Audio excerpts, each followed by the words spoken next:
Before we start jamming, we want to make sure that your firmware is up to date. So click on your device above, go down to firmware, and make sure where the red circle is up to date.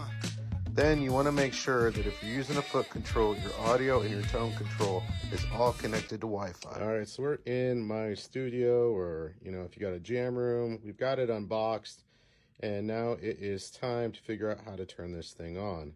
Now I've already opened the app on my phone, okay? And when you open it on, it'll ask you to turn on the amp so it can connect. Well, how do you turn it on? There's a digital button. Push it, hold it in, and voila, we have power. Obviously, you've got sound settings. This is like your Bluetooth is flashing. It's your Wi-Fi.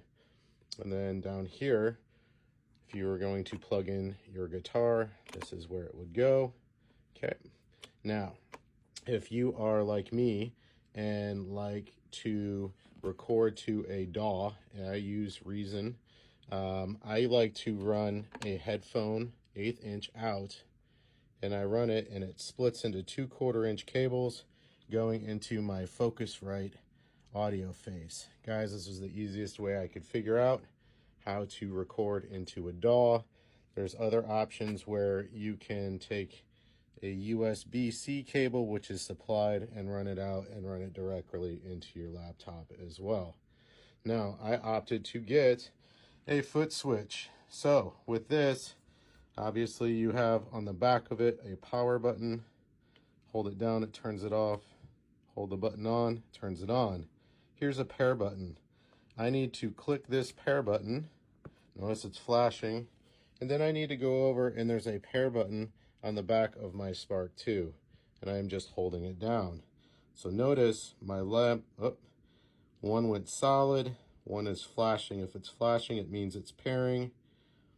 I'm just holding down the pair button on the back of my amp. Notice it's trying.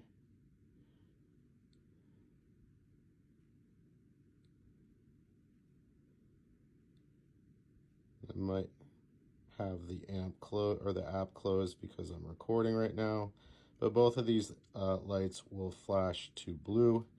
Again, if you have an issue, tap the pair button again on the back, go back over on the back, hold down the pair button, and hopefully it will.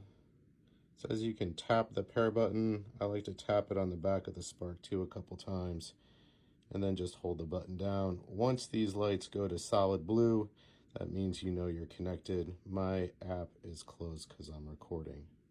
All right, next we're going to try out this loop.